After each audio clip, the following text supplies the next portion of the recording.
योग गुरु रामदेव खिलाफ परचा करन दी कौन ते क्यों मंग कर रहा है। प्रधानमंत्री मोदी दे हंझुआं नूं मगरमच्छ दे हंझू कहण दी हिम्मत किसने कीती है।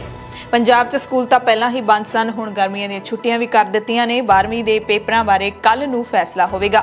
किसान लीडरां ने मोदी जी नूं कोरोना दे मुद्दे ते एक चैलेंज कीता है। भारत तो हाले कोई भी कैनेडा ना जा सकदा है ते ना ही कैनेडा तो भारत आ सकदा है। पाबंदी होर वधा दित्ती गई है। दिल्ली के मुख्यमंत्री अरविंद केजरीवाल ने एक होर वड्डा ऐलान किया है। कोरोना के दरमियान एमरजेंसी बुलेटिन देखने वाले सारे दर्शकों का स्वागत है। मैं हरशरण कौर। बुलेटिन दे विच खबरां दे विस्तार तो पहला लोक राय का नतीजा देख लैंदे हां। कल दी लोक राय सी कि दोषी राम रहीम नूं अपनी मां नाल मिलण लई सरकार ने 48 घंटिਆਂ ਦੀ पैरोल दित्ती। जथेदार हरप्रीत सिंह ने कहा कि राम रहीम नूं पैरोल देना गलत है। सरकार दी सिखां प्रति दोहरी नीति है क्योंकि कोरोना पॉजिटिव सिख कैदियां नूं तां पैरोल दित्ती नहीं जा रही। इस दे जवाब दे विच साडे 87% दर्शकों ने हाँ दे विच उत्तर दिता है, यानी कि जथेदार दे बयान दे नाल सहमति प्रगटाई है, जबकि 13% दर्शकों ने ना दे विच उत्तर दिता है। आज दी लोक राय है। किसान लीडर बलवीर सिंह राजेवाल ने दावा किया है कि साडे मोर्चिਆਂ ਦੇ ਵਿੱਚ कोरोना तो बचाव ਦੇ ਲਈ मोदी सरकार तो भी वधिया प्रबंध ने। राजेवाल ने मोदी सरकार ਨੂੰ चैलेंज किया है कि जे तुसी अजिहा प्रबंध पूरे देश ਦੇ ਵਿੱਚ ਵੀ ਕਿਤੇ ਕੀਤਾ ਹੋਇਆ दिखा ਦਿਓ ਤਾਂ ਅਸੀਂ ਤੁਹਾਡੀ सरकार ਦੇ प्रबंधां ਨੂੰ ਮੰਨ ਜਾਵਾਂਗੇ। सो किसान लीडर बलवीर सिंह राजेवाल के दावे दे नाल तुसीं किन्ना सहमत हो कि मोर्चिਆਂ ਦੇ ਵਿੱਚ सरकार ਦੇ नालों वधिया प्रबंध ने। जे तुसीं सहमत हो हाँ ਜਾਂ यस ਦੇ ਵਿੱਚ उत्तर दिओ, जे तुसीं सहमत नहीं हो नो ਜਾਂ ना ਦੇ ਵਿੱਚ उत्तर दिओ। एमरजेंसी बुलेटिन ਦੇ ਵਿੱਚ ਹੁਣ खबरां विस्तार ਦੇ ਨਾਲ ਤੇ ਗੱਲ ਪਹਿਲਾਂ ਪੰਜਾਬ ਦੀ।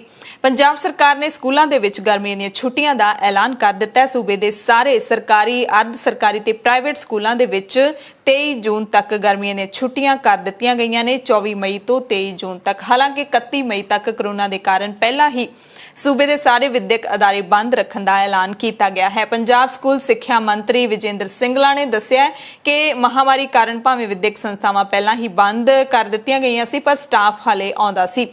पर गर्मियों दी छुट्टियां कारण हुण 24 मई तो 23 जून तक स्टाफ नूं भी छुट्टियां कर दित्तियां गईयां ने। स्कूल पूरी तरह दे नाल बंद रहणगे। 12वीं दे बोर्ड दे पेपरां बारे फैसला ऐतवार नूं हो जाएगा। सिक्ख्या मंत्रालय एक मीटिंग करेगा। इसकी जानकारी केंद्रीय सिक्ख्या मंत्री डॉक्टर रमेश पोखरियाल निशंक ने दी है कि सिक्ख्या मंत्रालय 12वीं जमात के पक्के पेपरां दे मुद्दे ते ऐतवार नूं मीटिंग करेगा। 12वीं दे पेपर मुलतवी कर दिते गए सी ते 10वीं दे CBSE ने रद्द ही कर दिते सी। हुण एक दिन की उड़ीक रह गई है, जां कह लईए कि कुछ घंटियां की उड़ीक है जिहड़ी वो रह गई है ते जल्दी ही 12वीं दे जिहड़े विद्यार्थी ने उन्हां नूं भी पता लग जाएगा पेपर होने हैं जां होर मुलतवी होने हैं जां फिर रद्द होने ने। केंद्रीय मंत्री निशंक ने कहा है कि उच्च पद्धरी मीटिंग है जिहड़ी ओह रखिया मंत्री राजनाथ सिंह की अगवाई दे विच होवेगी। 23 मई नूं सवेरे 11:30 बजे के करीब ये मीटिंग होवेगी, जिस दे विच वख-वख सूबियां दे जिहड़े सिक्ख्या मंत्री ते सकत्तर शामिल हो के आपो अपने विचार देणगे। फिर कोई फैसला सांझे तौर ते लिया जावेगा। श्री गुरु ग्रंथ साहिब जी की बेअदबी ते कोटकपूरा गोलीकांड की जांच नूं लैके मुख्यमंत्री कैप्टन अमरिंदर सिंह के खिलाफ सिद्धा मोर्चा खोलण वाले कांग्रेस विधायक नवजोत सिंह सिद्धू ने मुड़ एक ट्वीट किया है, एक वीडियो जारी की है ते दावा किया है कि मैं कांग्रेस विच ही हाँ ते इसे पार्टी विच रहांगा। सिद्धू ने साफ कह दिता है कि मैं गांधी परिवार का वफादार हाँ ते रहांगा। सिद्धू ने कैप्टन नूं चुनौती दी है कि जेकर मैं किसी भी होर पार्टी के लीडर के नाल संपर्क किया होवे जां फिर किसी नाल बैठक की होवे तां मुख मंत्री साबित करके दिखा देण। ट्वीट दीआं जिहड़ियां इन बिन लाइनां ने साबित करके दिखाओ जे मैं एक भी बैठक किसी होर पार्टी के लीडर नाल कीती होवे। मैं अज तक किसी तो कोई भी अहुदा नहीं मंगिया। मेरी इको एक मंग पंजाब की खुशहाली है। मैनूं बहुती वार सद के कैबिनेट दे विच शामिल होने की पेशकश की गई सी, पर मैं अपनी जमीर के विरुद्ध कुछ भी कबूल नहीं किया। हुण साडी मानयोग हाईकमांड ने दखल दे दिता है, असीं उड़ीक करांगे। किसान लीडर बलवीर सिंह राजेवाल ने शनिवार नूं चंडीगढ़ दे विच खास तौर पर पहुंच के प्रेस कॉन्फ्रेंस की। पिछले दिनी ਸਿੰਘੂ बार्डर से 2 किसानों की हुई मौत के मामले ते राजेवाल ने कहा कि सरकार ने एक किसान का पोस्टमार्टम करके उसकी रिपोर्ट के कोरोना पॉजिटिव लिख दिता। खुलासा किया कि दूसरे किसान की रिपोर्ट के भी उन्होंने वालों कोरोना पॉजिटिव लिखने की तैयारी सी, पर साडे उत्थे पहुंचण तो बाद वो रिपोर्ट के कोरोना पॉजिटिव लिख नहीं सके। राजेवाल ने कहा कि WHO ने हदायतां जारी कीतियां ने कि कोविड केस के विच लाश का पोस्टमार्टम नहीं किया जा सकता, पर सरकार ने WHO दीआं हदायतां की फिर उलंघना की है। जे किसान नूं कोरोना सी तां उसका पोस्टमार्टम क्यों किया गया? जे WHO दीआं हदायतां मन्नियां ने तां फिर उसकी रिपोर्ट दे विच पॉजिटिव क्यों लिखा गया? ਰਾਜੇਵਾਲ ਨੇ ਕਿਸਾਨ ਧਰਨੇ ਵਿੱਚ ਕੋਵਿਡ ਬਚਾਅ ਲਈ ਕੀਤੇ ਪ੍ਰਬੰਧਾਂ ਬਾਰੇ ਜਾਣਕਾਰੀ ਦਿੰਦਿਆਂ ਕਿਹਾ ਕਿ ਅਸੀਂ ਕਿਸਾਨ ਧਰਨਿਆਂ ਵਿੱਚ ਜਿੰਨਾ ਵਧੀਆ ਕੋਵਿਡ ਤੋਂ ਬਚਾਅ ਲਈ ਪ੍ਰਬੰਧ ਕੀਤਾ ਹੈ ਉਸ ਤਰ੍ਹਾਂ ਸਰਕਾਰ ਪੂਰੇ ਦੇਸ਼ ਦੇ ਵਿੱਚ ਵੀ ਨਹੀਂ ਕਰ ਸਕੀ। ਅਸੀਂ ਅੰਦੋਲਨ ਵਿੱਚ ਸਾਰੇ ਕਿਸਾਨਾਂ ਨੂੰ ਕਾੜਾ ਦਿੰਦੇ ਹਾਂ। ਰੋਜ਼ਾਨਾ ਹਰ ਲੰਗਰ ਦੇ ਵਿੱਚ ਕਾੜਾ ਬਣਦਾ ਹੈ। ਕਿਸਾਨਾਂ ਨੂੰ ਵਾਜਾਂ ਮਾਰ-ਮਾਰ ਕੇ ਕਾੜਾ ਪਿਆਇਆ ਜਾਂਦਾ ਹੈ। ਜੇ ਕੋਈ ਨਹੀਂ ਪੀਣਾ ਚਾਹੁੰਦਾ ਅਸੀਂ ਉਹਨੂੰ ਵੀ ਧੱਕੇ ਨਾਲ ਪਿਲਾਉਂਦੇ ਹਾਂ। ਸਾਰਿਆਂ ਦੀ ਸਿਹਤ ਦਾ ਧਿਆਨ ਰੱਖਦੇ ਹਾਂ। ਲੱਖਾਂ ਰੁਪਈਆਂ ਦੀਆਂ ਦਵਾਈਆਂ ਰੋਜ਼ ਵੰਡੀਆਂ ਜਾਂਦੀਆਂ ਨੇ। ਰੋਜ਼ ਵਿਟਾਮਿਨ ਨੇ ਜਿਹੜੇ ਉਹ ਕਿਸਾਨਾਂ ਨੂੰ ਖਵਾਏ ਜਾਂਦੇ ਨੇ। ਰਾਜੇਵਾਲ ਨੇ ਸਰਕਾਰ ਨੂੰ ਸਵਾਲ ਪੁੱਛਦਿਆਂ ਕਿਹਾ ਕਿ ਕੀ ਸਰਕਾਰ ਨੇ ਲੋਕਾਂ ਦੇ ਲਈ ਇਸ ਤਰ੍ਹਾਂ ਦਾ ਕੋਈ ਪ੍ਰਬੰਧ ਵੀ ਕੀਤਾ ਹੈ? ਜੇ ਕੀਤਾ ਤਾਂ ਸਾਨੂੰ ਦਿਖਾ ਦਿਓ। ਅਸੀਂ ਹੁਣ ਤੱਕ ਇੱਕ ਉੱਥੇ ਹਸਪੀਟਲ ਹੈ 10 ਬੈੱਡ ਦਾ, ਬਕਾਇਦਾ ਮਨਜ਼ੂਰੀ ਲੈ ਕੇ ਉੱਥੇ 10 ਆਕਸੀਜਨ ਦੇ ਸਿਲੰਡਰ ਰੱਖੇ ਹੋਏ ਨੇ। ਬਲਕਿ ਰੀਸੈਂਟਲੀ ਹਰਿਆਣੇ ਦੀ ਵੀ ਸਰਕਾਰ ਤੋਂ 20 ਸਿਲੰਡਰਾਂ ਦੀ ਪਰਮਿਸ਼ਨ ਲੈ ਕੇ ਇੱਕ ਹੋਰ ਹਸਪੀਟਲ ਨੂੰ ਅਸੀਂ ਆਪਣੇ ਕੋਲੋਂ ਦਿੱਤੇ ਹੋਏ ਆ, ਆਪਣੀ ਕਾਸਟ ਤੇ ਦਿੱਤੇ ਹੋਏ ਆ। ਲੱਖਾਂ ਰੁਪਏ ਦਾ ਕਾੜਾ ਹਰ ਰੋਜ਼ ਬਿਲਾ ਨਾਗਾ ਅਸੀਂ ਧੱਕੇ ਨਾਲ ਸਾਰੇ ਜਿੰਨੇ ਉੱਥੇ ਅੰਦੋਲਨਕਾਰੀ ਬੈਠੇ ਨੇ ਸਵੇਰੇ ਉਹਨਾਂ ਨੂੰ ਕਾੜਾ ਪਿਲਾਉਂਦੇ ਔਰ ਲੱਖਾਂ ਰੁਪਏ ਦੀਆਂ ਅਸੀਂ ਦਵਾਈਆਂ vitamin A, C, D, Dolo ਇਹ ਗੋਲੀਆਂ ਸਾਰੀਆਂ ਅਸੀਂ ਰੋਜ਼ ਵੰਡਦੇ ਹਾਂ। ਜਿਹੜੇ ਬਜ਼ੁਰਗ ਨੇ ਉਹਨਾਂ ਨੂੰ ਸਾਰਿਆਂ ਨੂੰ ਵਿਟਾਮਿਨ D ਬਕਾਇਦਾ ਹਫ਼ਤਾਵਾਰ ਦਿੱਤਾ ਜਾਂਦਾ ਹੈ। ਸਭ ਦਾ ਖਿਆਲ ਰੱਖਿਆ ਜਾਂਦਾ ਹੈ। ਹਰ ਲੰਗਰ ਵਿੱਚ ਹਰ ਰੋਜ਼ ਕਾੜਾ ਤਿਆਰ ਕਰਕੇ ਸਾਰਿਆਂ ਨੂੰ ਆਵਾਜ਼ ਮਾਰ ਕੇ ਪਿਲਾਇਆ ਜਾਂਦਾ ਹੈ। ਤੇ ਸਰਕਾਰ ਨੇ ਕਿਤੇ ਕੀਤਾ?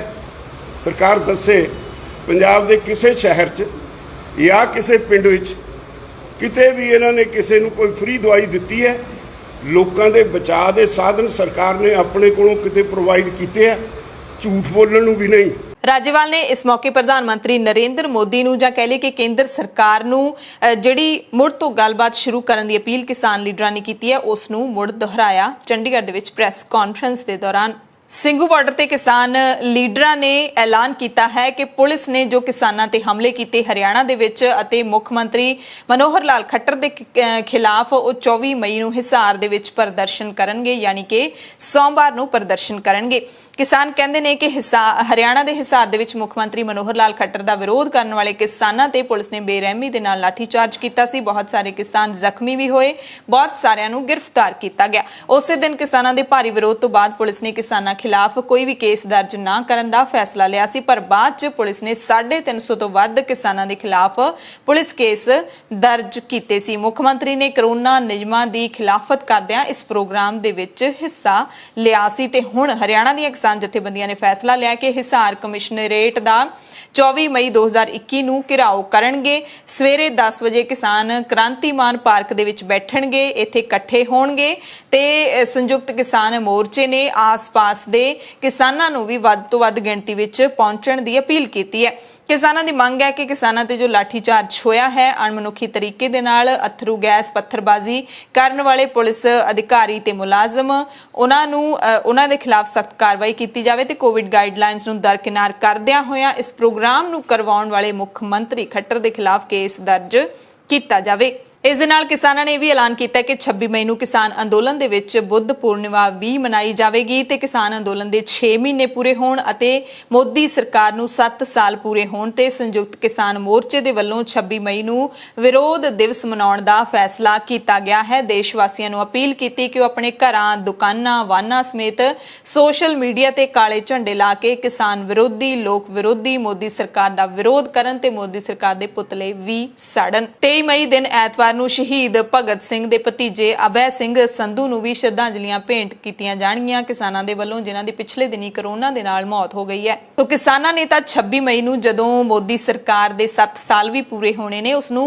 ਕਾਲੇ ਦਿਵਸ ਦੇ ਵਜੋਂ, ਵਿਰੋਧੀ ਦਿਵਸ ਦੇ ਵਜੋਂ ਮਨਾਉਣ ਦਾ ਐਲਾਨ ਕੀਤਾ ਹੈ। ਉੱਥੇ ਹੀ ਬੀਜੇਪੀ ਦੇ ਜਿਹੜੇ ਕੌਮੀ ਪ੍ਰਧਾਨ JP ਨੱਡਾ ਹੈਗੇ ਨੇ ਉਹਨਾਂ ਨੇ 30 ਮਈ ਨੂੰ ਬੀਜੇਪੀ ਦੀ ਜਿਹੜੀ 7ਵੀਂ ਵਰ੍ਹੇਗੰਢ ਮੌਕੇ ਕਿਹਾ ਹੈ ਕਿ ਇਸ ਮੌਕੇ ਅਨਾਥ ਬੱਚਿਆਂ ਦੇ ਲਈ ਜਿਹੜੇ ਕਰੋਨਾ ਦੇ ਕਾਰਨ ਅਨਾਥ ਹੋ ਗਏ ਨੇ ਉਹਨਾਂ ਦੇ ਲਈ ਵੱਡੇ ਐਲਾਨ ਕੇਂਦਰ ਸਰਕਾਰ ਦੇ ਵੱਲੋਂ ਕੀਤੇ ਜਾਣਗੇ। ਇਸੇ ਦਰਮਿਆਨ ਹਰਿਆਣਾ ਦੇ ਕਿਸਾਨ ਲੀਡਰ ਗੁਰਨਾਮ ਸਿੰਘ ਚੜੂਨੀ ਨੇ ਸਾਰੇ ਲੋਕਾਂ ਨੂੰ ਜਾਤ-ਪਾਤ ਤੋਂ ਉੱਤੇ ਉੱਠ ਕੇ ਕਿਸਾਨ ਮੋਰਚੇ ਵਿੱਚ ਸ਼ਾਮਿਲ ਹੋਣ ਦੀ ਅਪੀਲ ਕੀਤੀ ਹੈ। ਚੜੂਨੀ ਨੇ ਕਿਹਾ ਕਿ ਜ਼ਿਲ੍ਹਾ ਪਾਣੀਪਤ ਦੇ ਪ੍ਰਧਾਨ ਸੁਧੀਰ ਜਾਖੜ ਨੇ ਇੱਕ ਵੀਡੀਓ ਪਾਈ ਸੀ ਜਿਸ ਨਾਲ ਰੋਡ ਬਰਾਦਰੀ ਤੇ ਗੁੱਜਰ ਸਮਾਜ ਦੀਆਂ ਭਾਵਨਾਵਾਂ ਨੂੰ ਠੇਸ ਪਹੁੰਚੀ ਸੀ। ਹਾਲਾਂਕਿ ਕੇ ਬਾਅਦ ਵਿੱਚ ਉਸਨੇ ਮਾਫੀ ਮੰਗ ਲਈ ਸੀ। ਚੜੂਨੀ ਨੇ ਦੋਵੇਂ ਭਾਈਚਾਰਿਆਂ ਤੋਂ ਮਾਫੀ ਵੀ ਮੰਗੀ, ਕਿਹਾ ਕਿ ਅਸੀਂ ਦੋਵੇਂ ਬਰਾਦਰੀਆਂ ਦੀ ਇੱਜ਼ਤ ਕਰਦੇ ਹਾਂ, ਦੋਵੇਂ ਕ੍ਰਾਂਤੀਕਾਰੀ ਬਰਾਦਰੀਆਂ ਨੇ, ਅਸੀਂ ਸਭ ਨੂੰ ਇਕਜੁੱਟ ਰਹਿਣ ਦੀ ਅਪੀਲ ਕਰਦੇ ਹਾਂ। ਪੰਜਾਬ ਦੀਆਂ ਕੁਝ ਕਰੋਨਾ ਅਪਡੇਟਸ ਤੁਹਾਨੂੰ ਦੱਸ ਦਿੰਦੇ ਹਾਂ। ਫਾਜ਼ਿਲਕਾ ਤੋਂ ਖਬਰ ਹੈ, ਜਿੱਥੇ ਜ਼ਿਲ੍ਹਾ ਪ੍ਰਸ਼ਾਸਨ ਦੇ ਵੱਲੋਂ ਕੋਵਿਡ-19 ਮਰੀਜ਼ਾਂ ਦੇ ਇਲਾਜ ਦੇ ਲਈ ਵਾਧੂ ਖਰਚਾ ਵਸੂਲ ਕੇ ਫਾਇਦਾ ਚੁੱਕਣ ਵਾਲੇ ਹਸਪਤਾਲਾਂ ਦੇ ਵਿਰੁੱਧ ਸਖਤ ਕਾਰਵਾਈ ਕਰਨ ਦਾ ਐਲਾਨ ਕੀਤਾ ਗਿਆ ਹੈ। ਡੀਸੀ ਹਰੀਸ਼ ਨਾਇਰ ਨੇ ਕਿਹਾ ਕਿ ਜੇਕਰ ਕੋਈ ਵੀ ਹਸਪਤਾਲ ਜਾਂ ਡਾਕਟਰ ਕਰੋਨਾ ਵਾਇਰਸ ਤੋਂ ਪੀੜਤ ਮਰੀਜ਼ਾਂ ਦਾ ਸ਼ੋਸ਼ਣ ਕਰਦਾ ਹੈ ਤਾਂ ਜ਼ਿਲ੍ਹਾ ਪ੍ਰਸ਼ਾਸਨ ਐਪੀਡੈਮਿਕ ਡਿਜ਼ੀਜ਼ ਐਕਟ ਦੇ ਤਹਿਤ ਉਹਨਾਂ ਖਿਲਾਫ ਕਾਰਵਾਈ ਕਰੇਗਾ। ਸਰਕਾਰ ਕੋਲ ਅਜਿਹੇ ਹਸਪਤਾਲਾਂ ਨੂੰ ਬੰਦ ਕਰਨ ਤੇ ਆਪਣੇ ਕੰਟਰੋਲ ਹੇਠ ਲੈਣ ਦਾ ਅਧਿਕਾਰ ਹੈ। ਮੋਗਾ ਪ੍ਰਸ਼ਾਸਨ ਨੇ ਪਿੰਡਾਂ ਨੂੰ ਕਰੋਨਾ ਮੁਕਤ ਕਰਨ ਦੇ ਲਈ ਨਵੀਂ ਮੁਹਿੰਮ ਚਲਾਈ ਹੈ। ਇਸ ਮੁਹਿੰਮ ਦੇ ਤਹਿਤ ਮੋਗਾ ਦੇ ਵੱਖ-ਵੱਖ ਪਿੰਡਾਂ ਦਾ ਸਰਵੇ ਕੀਤਾ ਜਾਏਗਾ। ਆਸ਼ਾ ਵਰਕਰਾਂ ਘਰ-ਘਰ ਜਾ ਕੇ ਸਰਵੇ ਕਰਨਗੀਆਂ। ਆਸ਼ਾ ਵਰਕਰਾਂ ਬਿਮਾਰ ਲੋਕਾਂ ਦਾ ਡੇਟਾ ਇਕੱਠਾ ਕਰਨਗੀਆਂ ਕਿ ਕਿਹੜੇ ਘਰ ਵਿੱਚ ਕਿੰਨੇ ਲੋਕ ਬਿਮਾਰ ਨੇ, ਫਿਰ ਇਹ ਸਿਹਤ ਵਿਭਾਗ ਨੂੰ ਦਿੱਤਾ ਜਾਏਗਾ। ਇਸ ਡੇਟਾ ਦੇ ਆਧਾਰ ਤੇ ਬਿਮਾਰ ਲੋਕਾਂ ਦੀ ਜਾਂਚ ਸਿਹਤ ਵਿਭਾਗ ਕਰੇਗਾ, ਜਿਸ ਨਾਲ ਬਿਮਾਰੀ ਨੂੰ ਸ਼ੁਰੂਆਤ ਵਿੱਚੋਂ ਹੀ ਵਧਣ ਤੋਂ ਰੋਕਿਆ ਜਾ ਸਕੇਗਾ। ਖਾਸ ਤੌਰ ਤੇ ਕਾਲੀ ਫੰਗਸ ਅਤੇ ਕਰੋਨਾ ਦੇ ਵਾਧੇ ਕਹਿਰ ਦੇ ਦਰਮਿਆਨ ਮੋਗਾ ਪ੍ਰਸ਼ਾਸਨ ਨੇ ਇਹ ਫੈਸਲਾ ਲਿਆ ਹੈ। ਸ੍ਰੀ ਮੁਕਤਸਰ ਸਾਹਿਬ ਤੋਂ ਖਬਰ ਹੈ, ਜਿੱਥੇ ਲੰਬੀ ਦੇ ਵਿੱਚ ਸਿਹਤ ਵਿਭਾਗ ਦੀ ਲੈਬੋਰੇਟਰੀ ਦੀ ਰੈਪਿਡ ਟੈਸਟ ਰਿਪੋਰਟ ਨਿੱਜੀ ਲੈਬੋਰੇਟਰੀਆਂ ਦੇ ਨਾਲ ਮੇਲ ਨਾ ਖਾਣ ਕਰਕੇ ਪੀੜਤ ਪਰਿਵਾਰਾਂ ਦੇ ਵਿੱਚ ਦੁਚਿੱਤੀ ਤੇ ਪਰੇਸ਼ਾਨੀ ਬਣੀ ਹੋਈ ਹੈ ਤੇ ਲੈਬੋਰੇਟਰੀਆਂ ਦੀ ਭੂਮਿਕਾ, ਉਹਨਾਂ ਦੀ ਕਾਰਵਾਈ ਤੇ ਵੀ ਸਵਾਲ ਚਿੰਨ੍ਹ ਲੱਗ ਗਏ ਨੇ। ਸਰਕਾਰੀ ਅੰਕੜਿਆਂ ਦੇ ਮੁਤਾਬਿਕ ਹੁਣ ਪਿੰਡਾਂ ਦੇ ਵਿੱਚ ਕਰੋਨਾ ਮਹਾਮਾਰੀ ਲਗਾਤਾਰ ਵੱਧ ਰਹੀ ਹੈ। ਸਿਹਤ ਵਿਭਾਗ ਦੀਆਂ ਟੀਮਾਂ ਦੇ ਵੱਲੋਂ ਪ੍ਰਭਾਵਿਤ ਪਿੰਡਾਂ ਦੇ ਵਿੱਚ ਰੈਪਿਡ ਟੈਸਟ ਕੀਤੇ ਜਾ ਰਹੇ ਨੇ। ਇੱਕ ਪੀੜਤ ਪਰਿਵਾਰ ਨੇ ਦੱਸਿਆ ਕਿ ਜਦੋਂ ਸਿਹਤ ਵਿਭਾਗ ਲੰਬੀ ਦੀ ਟੀਮ ਨੇ ਘਰ ਦੀ ਇੱਕ ਮੈਂਬਰ ਬਜ਼ੁਰਗ ਦਾ ਰੈਪਿਡ ਟੈਸਟ ਕੀਤਾ ਤਾਂ ਰਿਪੋਰਟ ਪੋਜ਼ਿਟਿਵ ਆਈ। ਜਦੋਂ ਨਿੱਜੀ ਲੈਬੋਰੇਟਰੀ ਤੋਂ ਟੈਸਟ ਕਰਵਾਇਆ ਤਾਂ ਰਿਪੋਰਟ ਨੈਗੇਟਿਵ ਆਈ। ਪੀੜਤ ਪਰਿਵਾਰ ਕਹਿ ਰਿਹਾ ਕਿ ਹੁਣ ਸਾਨੂੰ ਇਹ ਨਹੀਂ ਸਮਝ ਆ ਰਹੀ ਕਿ ਅਸੀਂ ਕਿਹੜੀ ਰਿਪੋਰਟ ਨੂੰ ਸਹੀ ਮੰਨੀਏ। ਰੋਪੜ ਦੇ ਵਿੱਚ ਆਰਐਸਐਸ ਨੇ ਇੱਕ ਖੂਨਦਾਨ ਕੈਂਪ ਲਾਉਣਾ ਸੀ, ਪਰ ਕਿਸਾਨਾਂ ਦੇ ਵਿਰੋਧ ਕਰਕੇ ਇਹ ਖੂਨਦਾਨ ਕੈਂਪ ਵੀ ਮੁਲਤਵੀ ਕਰਨਾ ਪਿਆ। ਇਸ ਤੋਂ ਪਹਿਲਾਂ ਇੱਕ ਹੋਰ ਕੈਂਪ ਦੁਆਬੇ ਦੇ ਵਿੱਚ ਲੱਗਣਾ ਸੀ, ਜਿਸ ਨੂੰ ਵੀ ਕਿਸਾਨਾਂ ਨੇ ਨਹੀਂ ਲੱਗਣ ਦਿੱਤਾ। ਇਸ ਮੌਕੇ ਵੀ ਵੱਡੀ ਗਿਣਤੀ ਦੇ ਵਿੱਚ ਪੁਲਿਸ ਪਹੁੰਚੀ। ਵਿਰੋਧ ਪ੍ਰਦਰਸ਼ਨ ਦੇ ਵਿੱਚ ਕਿਸਾਨ ਬੀਬੀਆਂ ਵੀ ਸ਼ਾਮਿਲ ਸਨ। ਇਸ ਮੌਕੇ ਕਿਸਾਨ ਲੀਡਰ ਮੋਹਨ ਸਿੰਘ ਧਮਾਣਾ ਨੇ ਕਿਹਾ ਕਿ ਕਰੋਨਾ ਮਹਾਮਾਰੀ ਦੌਰਾਨ ਤਾਂ ਮੋਦੀ ਸਰਕਾਰ ਨੇ ਲੋਕਾਂ ਦੀ ਸਹਾਇਤਾ ਲਈ ਕੁਝ ਨਹੀਂ ਕੀਤਾ। ਬਾਹਰੀ ਜਿਹੜੇ ਦੇਸ਼ ਹੈਗੇ ਨੇ ਉਹਨਾਂ ਨੇ ਅਤੇ ਜਿਹੜੇ ਪੰਜਾਬੀ ਐਨਆਰਆਈ ਹੈਗੇ ਨੇ ਉਹਨਾਂ ਨੇ ਸੂਬੇ ਦੀ ਮਦਦ ਕੀਤੀ ਹੈ ਤੇ ਹੁਣ ਜਿਹੜੀਆਂ ਆਰਐਸਐਸ ਵਰਗੀਆਂ ਜਥੇਬੰਦੀਆਂ ਖੂਨਦਾਨ ਮਹਾਦਾਨ ਦੇ ਨਾਅਰੇ ਲਾ ਰਹੀਆਂ ਨੇ ਤੇ ਅਸੀਂ ਅਜਿਹਾ ਨਹੀਂ ਹੋਣ ਦੇਵਾਂਗੇ। ਇਹਨਾਂ ਦੇ ਖੂਨਦਾਨ ਕੈਂਪ ਜਾਂ ਕੋਈ ਵੀ ਸਮਾਗਮ ਕਰਨ ਅਸੀਂ ਨਹੀਂ ਹੋਣ ਦੇਵਾਂਗੇ। ਆਰਐਸਐਸ ਜਾਂ ਫਿਰ ਬੀਜੇਪੀ ਕੋਈ ਵੀ ਕਰੇ। ਜਲੰਧਰ ਤੇ ਲੁਧਿਆਣਾ ਦੇ ਵਿੱਚ ਦੁਕਾਨਾਂ ਖੋਲਣ ਦੇ ਸਮੇਂ 'ਚ ਬਦਲਾਅ ਕਰ ਦਿੱਤਾ ਗਿਆ। ਜਲੰਧਰ ਜ਼ਿਲ੍ਹਾ ਪ੍ਰਸ਼ਾਸਨ ਨੇ ਸਵੇਰੇ 7 ਵਜੇ ਤੋਂ ਸ਼ਾਮ 5 ਵਜੇ ਤੱਕ ਦੁਕਾਨਾਂ ਦੀ ਇਜਾਜ਼ਤ ਦੇ ਦਿੱਤੀ ਹੈ। ਸਵੇਰੇ 9 ਵਜੇ ਤੋਂ ਸ਼ਾਮ 5 ਵਜੇ ਤੱਕ ਗੈਰ ਜ਼ਰੂਰੀ ਸਮਾਨ ਦੀਆਂ ਦੁਕਾਨਾਂ ਖੁੱਲਣਗੀਆਂ ਤੇ 24 ਮਈ ਤੋਂ ਨਵੇਂ ਹੁਕਮ ਲਾਗੂ ਹੋ ਜਾਣਗੇ। ਸ਼ਨੀਵਾਰ ਅਤੇ ਐਤਵਾਰ ਲੋਕਡਾਊਨ ਪਹਿਲਾਂ ਵਾਂਗ ਹੀ ਲਾਗੂ ਰਹੇਗਾ। ਜਲੰਧਰ ਵਿੱਚ ਰਾਤ ਦੇ ਕਰਫਿਊ ਦਾ ਸਮਾਂ ਵੀ ਬਦਲ ਦਿੱਤਾ ਗਿਆ। ਹੁਣ ਇਹ ਕਰਫਿਊ ਰਾਤ 9 ਵਜੇ ਤੋਂ ਸਵੇਰੇ 5 ਵਜੇ ਤੱਕ ਲੱਗੇਗਾ। ਹਾਲਾਂਕਿ ਪੂਰੇ ਪੰਜਾਬ ਦੇ ਵਿੱਚ ਰਾਤ ਦਾ ਕਰਫਿਊ ਸ਼ਾਮ ਨੂੰ 6 ਵਜੇ ਲੱਗਦਾ ਹੈ। ਲੁਧਿਆਣਾ ਦੇ ਵਿੱਚ ਵੀ ਦੁਕਾਨਾਂ ਹੁਣ ਸੋਮਵਾਰ ਤੋਂ ਸਵੇਰੇ 5 ਵਜੇ ਤੋਂ ਲੈ ਕੇ ਦੁਪਹਿਰੇ 1 ਵਜੇ ਤੱਕ ਖੁੱਲ ਸਕਦੀਆਂ ਨੇ। ਸੋਮਵਾਰ ਤੋਂ ਸ਼ੁੱਕਰਵਾਰ ਤੱਕ ਢਾਬੇ, ਰੈਸਟੋਰੈਂਟ ਰਾਤ ਦੇ 8 ਵਜੇ ਤੱਕ ਘਰੋਂ ਘਰੀ ਸਮਾਨ ਦੀ ਡਿਲੀਵਰੀ ਕਰ ਸਕਦੇ ਨੇ। ਕੈਨੇਡਾ ਨੇ ਭਾਰਤੀ ਅਤੇ ਪਾਕਿਸਤਾਨੀ ਉਡਾਣਾਂ ਤੇ ਪਾਬੰਦੀ 21 ਜੂਨ ਤੱਕ ਵਧਾ ਦਿੱਤੀ ਹੈ। ਕੈਨੇਡਾ ਦੇ ਟਰਾਂਸਪੋਰਟ ਮੰਤਰੀ ਉਮਰ ਅਲ ਕਾਬਰਾ ਨੇ ਇਸ ਦਾ ਐਲਾਨ ਕੀਤਾ ਹੈ। ਭਾਰਤ ਅਤੇ ਪਾਕਿਸਤਾਨ ਦੀਆਂ ਉਡਾਣਾਂ ਤੇ ਪਹਿਲਾਂ 30 ਦਿਨਾਂ ਦੀ ਪਾਬੰਦੀ ਲਾਈ ਸੀ, ਜਿਹੜੀ ਕਿ ਖਤਮ ਹੋ ਜਾਣੀ ਸੀ ਤੇ ਹੁਣ ਇਹ ਪਾਬੰਦੀ 21 ਜੂਨ ਤੱਕ ਵਧਾ ਦਿੱਤੀ ਹੈ। 21 ਮਈ ਤੱਕ ਇਹ ਪਾਬੰਦੀ ਖਤਮ ਹੋ ਜਾਣੀ ਸੀ। ਚੱਕਰਵਾਤੀ ਤੂਫਾਨ ਤਾਉਤੇ ਦੀ ਮਾਰ ਹੇਠ ਆ ਕੇ ਡੁੱਬੇ ਬੇੜੇ ਤੇ ਸਵਾਰ ਵਿਅਕਤੀਆਂ ਦੇ ਵਿੱਚੋਂ 61 ਜਣਿਆਂ ਦੀਆਂ ਲਾਸ਼ਾਂ ਬਰਾਮਦ ਕਰ ਲਈਆਂ ਗਈਆਂ ਨੇ। 30 ਲਾਸ਼ਾਂ ਦੀ ਸ਼ਨਾਖਤ ਦੇ ਵਿੱਚ ਖਾਸੀ ਮੁਸ਼ਕਿਲ ਆਉਣ ਕਰਕੇ ਪੁਲਿਸ ਨੇ ਹੁਣ ਇਹਨਾਂ ਮ੍ਰਿਤਕ ਦੇਹਾਂ ਦਾ DNA ਟੈਸਟ ਕਰਵਾਉਣ ਦਾ ਫੈਸਲਾ ਲਿਆ ਹੈ। ਮੁੰਬਈ ਪੁਲਿਸ ਦੇ ਬੁਲਾਰੇ ਨੇ ਦੱਸਿਆ ਕਿ ਜਲ ਸੈਨਾ ਨੇ ਅਰਬ ਸਾਗਰ ਚੋਂ ਹੁਣ ਤੱਕ 61 ਲਾਸ਼ਾਂ ਲੱਭ ਲਈਆਂ ਨੇ। ਇਹਨਾਂ ਨੂੰ ਸਿਟੀ ਪੁਲਿਸ ਦੇ ਹਵਾਲੇ ਕਰ ਦਿੱਤਾ ਹੈ। DNA ਟੈਸਟ ਤੋਂ ਇਲਾਵਾ ਬਰਾਮਦ ਸਾਰੀਆਂ ਲਾਸ਼ਾਂ ਦੀ ਕੋਵਿਡ ਲਾਗ ਦੇ ਲਈ RT-PCR ਟੈਸਟਿੰਗ ਕੀਤੀ ਜਾਵੇਗੀ। ਇਸ ਦੌਰਾਨ ਲਾਪਤਾ ਲੋਕਾਂ ਦੀ ਭਾਲ ਦੇ ਲਈ ਭਾਰਤੀ ਜਲ ਸੈਨਾ ਬੋਰਡ INS ਮੱਕਰ ਅਤੇ INS ਤਰਾਸਾ ਦੀਆਂ ਵਿਸ਼ੇਸ਼ ਗੋਤਾਖੋਰ ਟੀਮਾਂ ਤਿਆਰ ਕੀਤੀਆਂ ਗਈਆਂ ਨੇ। ਪੰਜਾਬ ਦੇ ਵਿੱਚ ਕਾਲੀ ਫੰਗਸ ਦੇ ਹੁਣ ਤੱਕ 95 ਮਾਮਲੇ ਮਿਲੇ ਨੇ। ਕੇਂਦਰੀ ਮੰਤਰੀ ਸਦਾਨੰਦ ਗੌੜਾ ਨੇ ਇਸ ਦੀ ਜਾਣਕਾਰੀ ਦਿੱਤੀ ਹੈ ਤੇ ਦੱਸਿਆ ਕਿ ਦੇਸ਼ ਭਰ ਦੇ ਵਿੱਚ ਲਗਭਗ 9000 ਲੋਕ ਕਾਲੀ ਫੰਗਸ ਦੀ ਬਿਮਾਰੀ ਤੋਂ ਪੀੜਤ ਨੇ। ਉਹਨਾਂ ਕਿਹਾ ਕਿ ਬਿਮਾਰੀ ਦੇ ਵੱਧਦੇ ਮਾਮਲਿਆਂ ਨੂੰ ਦੇਖਦੇ ਹੋਏ ਕੇਂਦਰ ਸਰਕਾਰ ਨੇ ਇਸ ਬਿਮਾਰੀ ਦੇ ਇਲਾਜ ਲਈ ਵਰਤੀ ਜਾਣ ਵਾਲੀ ਇੱਕ ਦਵਾਈ ਜਿਹੜੀ ਉਹਦੀਆਂ 20000 ਤੋਂ ਵੱਧ ਸ਼ੀਸ਼ੀਆਂ ਪ੍ਰਭਾਵਿਤ ਸੂਬਿਆਂ ਨੂੰ ਭੇਜ ਦਿੱਤੀਆਂ ਨੇ ਤੇ ਇਸ ਬਿਮਾਰੀ ਨਾਲ ਸਭ ਤੋਂ ਵੱਧ ਪ੍ਰਭਾਵਿਤ ਗੁਜਰਾਤ ਹੈ, ਜਿੱਥੇ 2000 281 ਮਾਮਲੇ ਦਰਜ ਕੀਤੇ ਗਏ ਨੇ ਤੇ ਗੁਜਰਾਤ ਨੂੰ 5800 ਸ਼ੀਸ਼ੀਆਂ ਭੇਜੀਆਂ ਗਈਆਂ ਨੇ ਦਵਾਈ ਦੀਆਂ। ਦੂਸਰੇ ਨੰਬਰ ਤੇ ਮਹਾਰਾਸ਼ਟਰ ਸੂਬਾ ਹੈ, ਇੱਥੇ 5090 ਸ਼ੀਸ਼ੀਆਂ ਭੇਜੀਆਂ ਗਈਆਂ ਨੇ। ਆਂਧਰਾ ਪ੍ਰਦੇਸ਼ ਨੂੰ 910 ਮਰੀਜ਼ਾਂ ਦੇ ਇਲਾਜ ਲਈ 2300 ਸ਼ੀਸ਼ੀਆਂ ਦਿੱਤੀਆਂ ਗਈਆਂ ਨੇ ਤੇ ਗੁਆਂਢੀ ਤੇਲੰਗਾਨਾ ਨੂੰ 890 ਸ਼ੀਸ਼ੀਆਂ ਵੰਡੀਆਂ ਗਈਆਂ ਨੇ। ਰਾਜਧਾਨੀ ਦਿੱਲੀ ਜਿੱਥੇ ਹੁਣ ਤੱਕ 197 ਮਾਮਲੇ ਦਰਜ ਕੀਤੇ ਗਏ ਨੇ, ਇਹਨਾਂ ਨੂੰ 670 ਸ਼ੀਸ਼ੀਆਂ ਮਿਲਣਗੀਆਂ ਤੇ ਪੰਜਾਬ ਦੇ ਵਿੱਚ 95 ਫੰਗਸ ਦੇ ਮਾਮਲੇ ਨੇ। ਯੋਗ ਗੁਰੂ ਰਾਮਦੇਵ ਤੋਂ ਨਾਰਾਜ਼ ਇੰਡੀਅਨ ਮੈਡੀਕਲ ਐਸੋਸੀਏਸ਼ਨ ਨੇ ਸਿਹਤ ਮੰਤਰੀ ਡਾਕਟਰ ਹਰਸ਼ਵਰਧਨ ਨੂੰ ਚਿੱਠੀ ਲਿਖੀ ਹੈ ਤੇ ਕਿਹਾ ਕਿ ਬਾਬਾ ਰਾਮਦੇਵ ਤੇ ਮੁਕੱਦਮਾ ਦਰਜ ਕਰੋ। ਇੰਡੀਅਨ ਮੈਡੀਕਲ ਐਸੋਸੀਏਸ਼ਨ ਨੇ ਯੋਗ ਗੁਰੂ ਕਹਾਉਣ ਵਾਲੇ ਰਾਮਦੇਵ ਉੱਤੇ ਐਲੋਪੈਥੀ ਇਲਾਜ ਦੇ ਖਿਲਾਫ ਝੂਠ ਫੈਲਾਉਣ ਦਾ ਇਲਜ਼ਾਮ ਲਾਇਆ। ਡਾਕਟਰਾਂ ਦੀ ਇਸ ਸੰਸਥਾ ਨੇ ਰਾਮਦੇਵ ਖਿਲਾਫ ਮੁਕੱਦਮਾ ਦਰਜ ਕਰਨ ਦੀ ਸਖਤੀ ਨਾਲ ਮੰਗ ਕੀਤੀ ਹੈ। ਕੇਂਦਰੀ ਸਿਹਤ ਮੰਤਰੀ ਨੂੰ ਲਿਖੀ ਚਿੱਠੀ ਵਿੱਚ IMA ਨੇ ਕਿਹਾ ਕਿ ਸੋਸ਼ਲ ਮੀਡੀਆ ਤੇ ਰਾਮਦੇਵ ਦਾ ਇੱਕ ਵੀਡੀਓ ਵਾਇਰਲ ਹੋ ਰਿਹਾ ਹੈ। ਇਸ ਵਿੱਚ ਬਾਬਾ ਰਾਮਦੇਵ ਐਲੋਪੈਥੀ ਨੂੰ ਬਕਵਾਸ ਤੇ ਦਿਵਾਲੀਆ ਸਾਇੰਸ ਕਹਿ ਰਹੇ ਨੇ। IMA ਨੇ ਲਿਖਿਆ ਕਿ ਇਸ ਤੋਂ ਪਹਿਲਾਂ ਕਰੋਨਾ ਦੇ ਲਈ ਬਣਾਈ ਗਈ ਆਪਣੀ ਦਵਾਈ ਨੂੰ ਲਾਂਚ ਕਰਨ ਦੇ ਵਕਤ ਵੀ ਰਾਮਦੇਵ ਨੇ ਡਾਕਟਰਾਂ ਨੂੰ ਕਾਤਲ ਤੱਕ ਕਹਿ ਦਿੱਤਾ ਸੀ। IMA ਨੇ ਲਿਖੀ ਚਿੱਠੀ ਦੇ ਵਿੱਚ ਕਿਹਾ ਹੈ ਕਿ ਬਾਬਾ ਰਾਮਦੇਵ ਨੇ ਇਹ ਦਾਅਵਾ ਕੀਤਾ ਹੈ ਕਿ ਰੈਮਡੇਸਿਵਿਰ, ਫੇਵੀਫਲੂ ਤੇ DGCI ਤੋਂ ਮਨਜ਼ੂਰ ਦੂਜੀਆਂ ਦਵਾਈਆਂ ਕਰਕੇ ਲੱਖਾਂ ਲੋਕਾਂ ਦੀ ਮੌਤ ਹੋਈ ਹੈ। ਉਹਨਾਂ ਨੇ ਡਰੱਗਸ ਕੰਟਰੋਲਰ ਆਫ ਇੰਡੀਆ ਅਤੇ ਸਿਹਤ ਮੰਤਰੀ ਦੀ ਸਾਖ ਨੂੰ ਚੁਣੌਤੀ ਦਿੱਤੀ ਹੈ।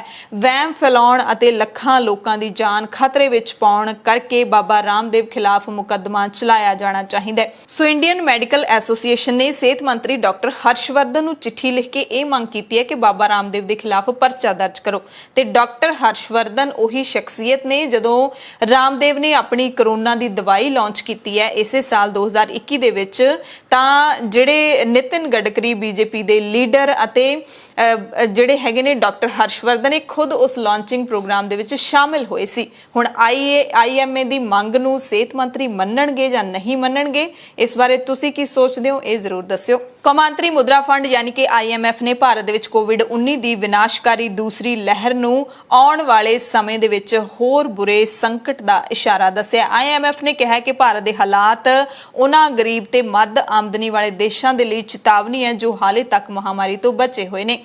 IMF ਦੇ ਅਰਥਸ਼ਾਸਤਰੀ ਰੁਚਿਰ ਅਗਰਵਾਲ ਤੇ ਸੰਸਥਾ ਦੀ ਮੁੱਖ ਅਰਥਸ਼ਾਸਤਰੀ ਗੀਤਾ ਗੋਪੀਨਾਥ ਨੇ ਦਾਅਵਾ ਆਪਣੀ ਇੱਕ ਰਿਪੋਰਟ ਦੇ ਵਿੱਚ ਕੀਤਾ ਹੈ। ਰਿਪੋਰਟ ਮੁਤਾਬਿਕ ਮੌਜੂਦਾ ਰਫ਼ਤਾਰ ਦੇ ਨਾਲ ਭਾਰਤ ਵਿੱਚ 2021 ਦੇ ਅਖੀਰ ਵਿੱਚ 35% ਤੋਂ ਘੱਟ ਲੋਕਾਂ ਨੂੰ ਹੀ ਟੀਕਾ ਲੱਗਣ ਦੇ ਆਸਾਰ ਨੇ।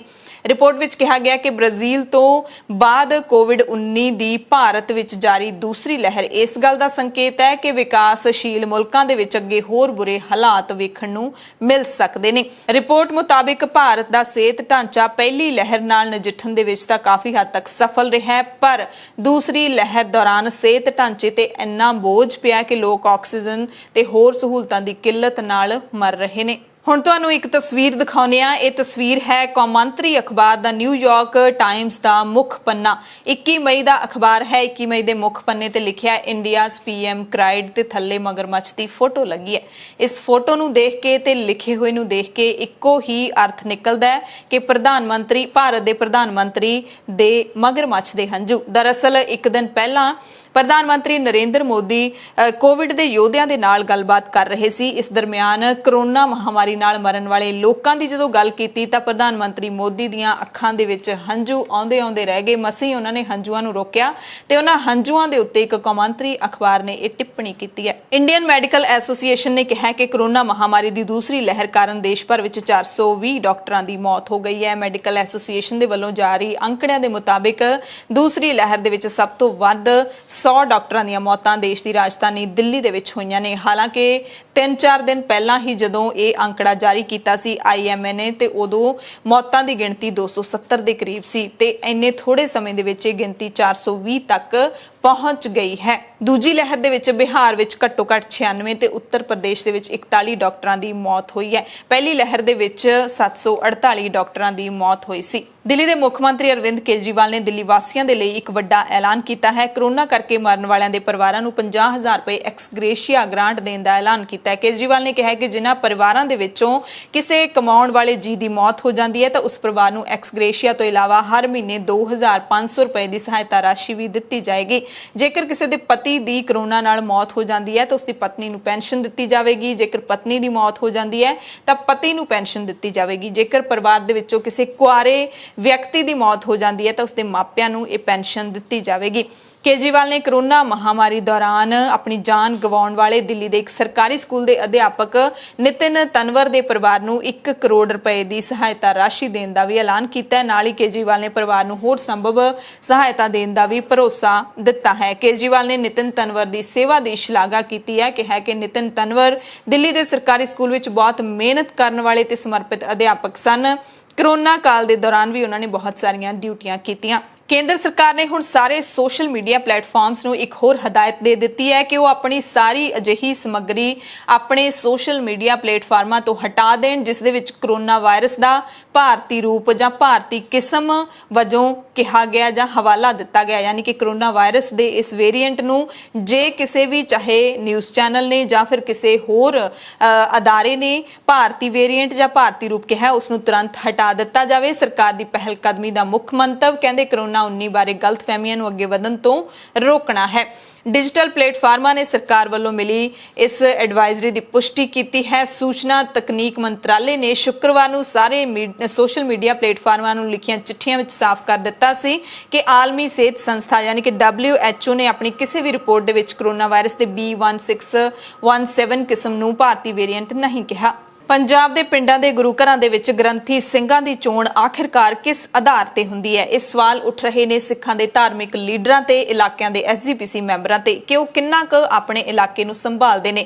ਸਵਾਲ ਤਾਂ ਉੱਠ ਰਹੇ ਨੇ ਕਿਉਂਕਿ ਗੁਰੂ ਘਰ ਦੇ ਵਿੱਚ ਰਾਮ ਰਹੀਮ ਦੀ ਰਿਹਾਈ ਦੀ ਅਰਦਾਸ ਕਰਨ ਵਾਲੇ ਗ੍ਰੰਥੀ ਨੂੰ ਜਦੋਂ ਫਰੀਦਕੋਟ ਦੀ ਅਦਾਲਤ ਦੇ ਵਿੱਚ ਪੇਸ਼ ਕੀਤਾ ਗਿਆ ਤਾਂ ਉਸਨੇ ਧੰਨ ਧੰਨ ਸਤਿਗੁਰੂ ਤੇਰਾ ਹੀ ਆਸਰਾ ਰਾਧਾ ਸੁਆਮੀ ਜੀ ਤੇ ਜੈ ਮਾਤਾ ਸ਼ੇਰਾਂ ਵਾਲੀ ਦੀ ਇਹ ਜੈਕਾਰੇ ਲਾਏ। ਹਾਲਾਂਕਿ ਗੁਰਮੇਲ ਸਿੰਘ ਆਪਣੇ ਆਪ ਨੂੰ ਖਾਲਸਾ ਵੀ ਦੱਸਦਾ ਹੈ ਤੇ ਹੁਣੇ ਜਿਹੜੇ ਨਾਰੇ ਨੇ ਧੰਨ ਧੰਨ ਸਤਿਗੁਰੂ ਇਹ ਨਾਰਾ ਜਿਹੜਾ ਡੇਰਾ ਸਿਰਸਾ ਦੇ ਨਾਲ ਜੁੜਿਆ ਹੋਇਆ ਹੈ ਉਸਦੇ ਜਿਹੜੇ ਬਲਾਤਕਾਰੀ ਤੇ ਕਾਤਲ ਮੁਖੀ ਗੁਰਮੀਤ ਰਾਮ ਰਹੀਮ ਦੇ ਨਾਲ ਜੁੜਿਆ ਹੋਇਆ ਹੈ। ਪਿੰਡ ਬੀੜ ਤਲਾਬ ਦੇ ਗੁਰਮੇਲ ਸਿੰਘ ਨੂੰ ਜਦੋਂ ਫਰੀਦਕੋਟ ਅਦਾਲਤ ਵਿੱਚ ਪੇਸ਼ ਕੀਤਾ ਤਾਂ 24 ਮਈ ਤੱਕ ਇਸ ਨੂੰ ਪੁਲਿਸ ਰਿਮਾਂਡ ਤੇ ਭੇਜ ਦਿੱਤਾ ਗਿਆ। ਅਦਾਲਤ ਵਿੱਚ ਗੁਰਮੇਲ ਨੇ ਦੋਸ਼ ਵੀ ਲਾਇਆ कि पुलिस ने कुट-कुट के मेरी किरपान ते कड़ा उतार दिते ने। पुलिस को इस मामले की शिकायत करने वाले एडवोकेट हरपाल सिंह खारा ने कहा कि मामले पिछे डूंगी साजिश है, इसकी बरीकी नाल जांच होनी चाहिए है। उन्होंने भाजपा खिलाफ अरदास ਕਰਨ ਵਾਲੇ ਦੀ ਪਿੱਠ ਥਾਪੜਨ ਦਾ ਦੋਸ਼ ਵੀ ਲਾਇਆ ਤੇ ਸ਼੍ਰੋਮਣੀ ਅਕਾਲੀ ਦਲ ਅੰਮ੍ਰਿਤਸਰ ਦਾ ਵਫਦ ਇਸ ਸੰਬੰਧੀ ਐਸਐਸਪੀ ਬਠਿੰਡਾ ਨੂੰ ਮਿਲਿਆ। ਜਨਰਲ ਸਕੱਤਰ ਜਸਕਰਨ ਸਿੰਘ ਕਾਹਨ ਸਿੰਘ ਵਾਲਾ ਨੇ ਇਸ ਬਾਰੇ ਜਾਣਕਾਰੀ ਦਿੱਤੀ ਤੇ ਦੱਸਿਆ ਕਿ ਮੰਗ ਵੀ ਕੀਤੀ ਕਿ ਐਫਆਈਆਰ ਦੀ ਧਾਰਾ 295 ਇਹਦੇ ਨਾਲ ਇਹਦੇ ਵਿੱਚ 120 ਦਾ ਵਾਧਾ ਵੀ ਕੀਤਾ ਜਾਵੇ। ਜਦਕਿ ਕੌਮੀ ਅਨੁਸੂਚਿਤ ਜਾਤੀ ਕਮਿਸ਼ਨ ਦੇ ਮੁਖੀ ਤੇ ਸਾਬਕਾ ਕੇਂਦਰੀ ਮੰਤਰੀ ਵਿਜੇ ਸਾਂਪਲਾ ਇਸ ਗ੍ਰੰਥੀ ਦੀ ਪਿੱਠ ਤੇ ਆ ਗਏ ਨੇ ਤੇ ਉਹ ਇਸ ਮਾਮਲੇ ਨੂੰ ਪੂਰੀ ਤਰ੍ਹਾਂ ਦੇ ਨਾਲ ਜਾਤੀਵਾਦ ਬਣਾਉਣ ਦੀ ਕੋਸ਼ਿਸ਼ ਕਰ ਰਹੇ ਨੇ। ਸ਼੍ਰੀ ਅਕਾਲ ਤਖਤ ਸਾਹਿਬ ਦੇ ਸਾਬਕਾ ਜਥੇਦਾਰ ਅਤੇ ਪੰਥਕ ਅਕਾਲੀ ਲਹਿਰ ਦੇ ਪ੍ਰਧਾਨ ਭਾਈ ਰਣਜੀਤ ਸਿੰਘ ਨੇ ਡੀਐਸਜੀਐਮਸੀ ਦੇ ਪ੍ਰਧਾਨ ਮਨਜਿੰਦਰ ਸਿੰਘ ਸਿਰਸਾ ਨੂੰ ਸਖਤ ਤਾੜਨਾ ਕੀਤੀ ਹੈ ਅਮਿਤਾਭ ਬੱਚਨ ਤੋਂ 2 ਕਰੋੜ ਰੁਪਏ ਲੈਣ ਦੇ ਮਾਮਲੇ ਤੇ। ਜਥੇਦਾਰ ਨੇ ਕਿਹਾ ਕਿ 2-3 ਬੁੱਧੀਜੀਵੀ ਕਹਿ ਰਹੇ ਨੇ ਕਿ ਅਮਿਤਾਭ ਬੱਚਨ ਵੱਲੋਂ ਪੈਸੇ ਲੈਣਾ ਕੋਈ ਮਾੜਾ ਨਹੀਂ ਹੈ ਕਿਉਂਕਿ ਉਹਨੇ ਤਾਂ ਦਾਨ ਦਿੱਤਾ ਹੈ। ਜਥੇਦਾਰ ਨੇ ਕਿਹਾ ਕਿ ਇਹ ਰਵਾਇਤਾਂ ਗਲਤ ਪੈ ਰਹੀਆਂ ਨੇ। ਜੇ ਬੰਦਾ ਪੰਥ ਦਾ ਦੋਖੀ ਹੈ ਉਸ ਨੂੰ ਸਨਮਾਨ ਦਿੱਤਾ ਜਾ ਰਿਹਾ ਹੈ। ਸਿਰਸਾ ਨੂੰ ਅਮਿਤਾਭ ਬੱਚਨ ਕੋਲੋਂ ਪੈਸੇ ਲੈਂਦਿਆਂ ਕੀ ਸ਼ਰਮ ਨਹੀਂ ਆਈ? ਸਿਰਸਾ ਨੇ ਸਿੱਖ ਰਵਾਇਤਾਂ ਦੇ ਉਲਟ ਕੰਮ ਕੀਤਾ ਹੈ। ਸਿਰਸਾ ਪੈਸੇ ਲੈਣ ਦੀ ਨਵੀਂ ਰਵਾਇਤ ਪਾ ਰਿਹਾ ਹੈ ਤੇ ਉਸ ਨੂੰ ਤੁਰੰਤ ਇਹ ਪੈਸੇ ਵਾਪਸ ਕਰਨੇ ਚਾਹੀਦੇ ਨੇ। ਪਹਿਲੀ ਗੱਲ ਤਾਂ ਹੈ ਕਿ ਦਾਨ ਕਿਹਨੂੰ ਦੇ ਰਹੇ ਨੇ ਤੇ ਦਾਨ ਉਸ ਮਿਸ਼ਨ ਨੂੰ ਜਿਹੜਾ ਮਿਸ਼ਨ ਪੁੱਤਰਾਂ ਦੇ ਦਾਨੀ ਦਾ ਹੋਵੇ। ਅੱਜ ਮੈਂ ਹੈਰਾਨ ਆ ਕਿ ਕਰੋਨਾ ਸਿੱਖਾਂ ਤੇ ਨਹੀਂ ਆਇਆ। ਕਰੋਨਾ ਦੀ ਵਿਪਤਾ ਕੱਲੇ ਸਿੱਖਾਂ ਤੇ ਨਹੀਂ, ਕੱਲੇ ਸਿੱਖਾਂ ਤੇ ਵਿਪਤਾ ਆਈ ਸੀ 84 ਚ। ਉਦੋਂ ਅਮਿਤਾਭ ਬੱਚਨ ਦਾ ਰੋਲ ਠੀਕ ਨਹੀਂ ਸੀ। ਮੈਂ ਅਮਿਤਾਭ ਬੱਚਨ ਜਾਂ ਉਹਦੇ ਪਰਿਵਾਰ ਵਾਸਤੇ ਕੋਈ ਮੂਵ ਨਹੀਂ ਬਣਾ ਰਿਹਾ ਕਿ ਉਹ ਸਾਡੇ ਦੁਸ਼ਮਣ ਨੇ, ਲੇਕਿਨ ਇੱਕ ਰੰਜ ਹੁੰਦਾ, ਇੱਕ ਦੁੱਖ ਹੁੰਦਾ ਹੈ ਜਿਹੜਾ ਕਿਸੇ ਸਮੇਂ ਤੁਹਾਡਾ ਨਿਭਾਇਆ ਗਿਆ ਰੋਲ ਹੁੰਦਾ ਉਹਦੇ ਪ੍ਰਤੀ। ਮੈਂ ਅਮਿਤਾਭ ਬੱਚਨ ਜੀ ਨੂੰ ਪੁੱਛਣਾ ਚਾਹੁੰਦਾ ਕਿ ਕਰੋਨਾ ਦਾ ਕਹਿਰ ਜਿਹੜਾ ਤੁਹਾਡੇ ਜੰਮਪਲ ਖੇਤਰ ਦੇ ਵਿੱਚ ਇਲਾਹਾਬਾਦ 'ਚ ਵਾਪਰਿਆ ਉੱਥੇ ਵੀ ਧਿਆਨ ਦਿਓ। ਤੁਹਾਡੀ ਬੰਬਈ ਦੇ ਵਿੱਚ ਲਾਸ਼ਾਂ ਸਾੜਨ ਵਾਲਾ ਕੋਈ ਨਹੀਂ, ਦੱਬਣ ਵਾਲਾ ਕੋਈ ਨਹੀਂ, ਉੱਥੇ ਵੀ ਧਿਆਨ ਦਿਓ। ਇਹ ਬੰਦੇ ਦਾ ਪੁੱਤ ਬਣ ਕੇ ਪੈਸੇ ਵਾਪਸ ਕਰ। ਤੇ ਇੱਕ ਜਿਹੜੀ ਪੈਸੇ ਲੈਣ ਦੀ ਪ੍ਰਥਾ ਤੂੰ ਨਵੀਂ ਪਾਤੀ ਆ ਕਿ ਇੱਕ ਹੈਰ ਕਰਕੇ ਏਜੰਸੀਆਂ ਉਹਨਾਂ ਨੂੰ 8% ਕਮਿਸ਼ਨ ਦੇ ਕੇ ਤੇ ਤੂੰ ਦਸਵੰਧ ਸਿੱਖਾਂ ਦਾ ਮੰਗੇ, ਤੂੰ ਦਾਨ ਮੰਗੇ। ਇਹ ਅਸੀਂ ਮੰਗਤੇ ਹਾਂ, ਅਸੀਂ ਭਿੱਖ ਮੰਗੇ ਹਾਂ। ਸਿੱਖ ਕੌਮ ਨੇ ਹਮੇਸ਼ਾ ਦਾਨ ਦਿੱਤਾ। ਜਥੇਦਾਰ ਰਣਜੀਤ ਸਿੰਘ ਨੇ ਇਹ ਵੀ ਖਦਸ਼ਾ ਪ੍ਰਗਟਾਇਆ ਕਿ ਮਾਮਲਾ ਹੁਣ ਸ਼੍ਰੀ ਅਕਾਲ ਤਖਤ ਸਾਹਿਬ ਵੱਲ ਨੂੰ ਵਧ ਰਿਹਾ ਹੈ ਤੇ ਮੈਂ ਸ਼੍ਰੀ ਅਕਾਲ ਤਖਤ ਸਾਹਿਬ ਵਿਖੇ ਬੈਠੇ ਗ੍ਰੰਥੀਆਂ ਨੂੰ ਸੁਚੇਤ ਕਰਨਾ ਚਾਹੁੰਦਾ ਕਿ ਕਿਤੇ ਦੂਸਰਾ ਰਾਮ ਰਹੀਮ ਨਾ ਬਣਾ ਦਿਓ, ਯਾਨੀ ਕਿ ਅਮਿਤਾਭ ਬੱਚਨ ਨੂੰ ਮਾਫੀ ਨਾ ਦੇ ਦੇਣ ਸ਼੍ਰੀ ਅਕਾਲ ਤਖਤ ਸਾਹਿਬ ਤੇ ਬੈਠੇ ਜਥੇਦਾਰ। ਕਹਿੰਦੇ ਤੁਹਾਡੇ ਨਾਲ ਗੁਰੂ ਨੇ ਨਿਭਣਾ ਹੈ, ਬਾਦਲ ਨੇ ਨਹੀਂ ਨਿਭਣਾ, ਬਾਦਲ ਗੁਰੂ ਘਰ ਦਾ ਦੋਸ਼ੀ ਹੈ। ਇਸੇ ਦਰਮਿਆਨ ਜਾਗੋ ਪਾਰਟੀ ਦੇ ਪ੍ਰਧਾਨ ਤੇ ਡੀਐਸਜੀਐਮਸੀ ਦੇ ਸਾਬਕਾ ਪ੍ਰਧਾਨ ਮਨਜੀਤ ਸਿੰਘ ਜੀਕੇ ਨੇ ਡੇਰਾ ਸਿਰਸਾ ਦੇ ਬਲਾਤਕਾਰੀ ਤੇ ਕਾਤਲ ਮੁਖੀ ਰਾਮ ਰਹੀਮ ਦੀ ਪੈਰੋਲ ਤੇ ਸ਼੍ਰੋਮਣੀ ਅਕਾਲੀ ਦਲ ਦੇ ਲੀਡਰਾਂ ਦੀ ਚੁੱਪੀ ਤੇ ਨਿਸ਼ਾਨਾ ਸਾਧਿਆ। ਕਿਹਾ ਕਿ ਰਾਮ ਰਹੀਮ ਨੂੰ ਪੈਰੋਲ ਮਿਲਣ ਤੇ ਕਿਸੇ ਵੀ ਅਕਾਲੀ ਦਲ ਦੇ ਲੀਡਰ ਜਾਂ ਫਿਰ ਐਸਜੀਪੀਸੀ ਦੇ ਕਿਸੇ ਮੈਂਬਰ ਨੇ ਕੋਈ ਬਿਆਨ ਨਹੀਂ ਦਿੱਤਾ। ਇਸ ਮਸਲੇ ਤੇ ਇਹਨਾਂ ਦੇ ਬੁਲਾਰੇ ਆਖਿਰਕਾਰ ਕਿੱਥੇ ਚਲੇ ਗਏ?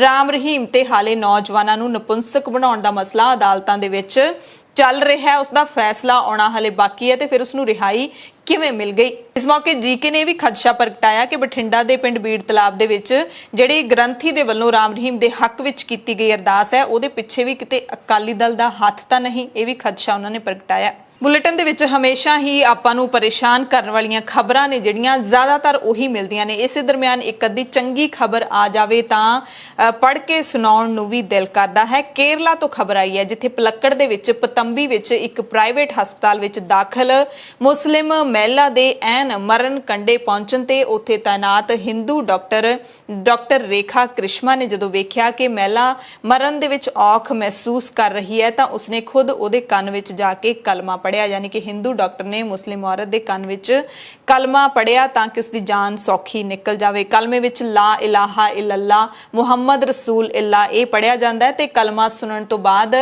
ਕੋਰੋਨਾ ਦੀ ਮਰੀਜ਼ ਮੁਸਲਿਮ ਔਰਤ ਨੇ ਲੰਬਾ ਸਾਹ ਲਿਆ ਤੇ ਅਕਾਲ ਚਲਾਣਾ ਕਰ ਗਈ।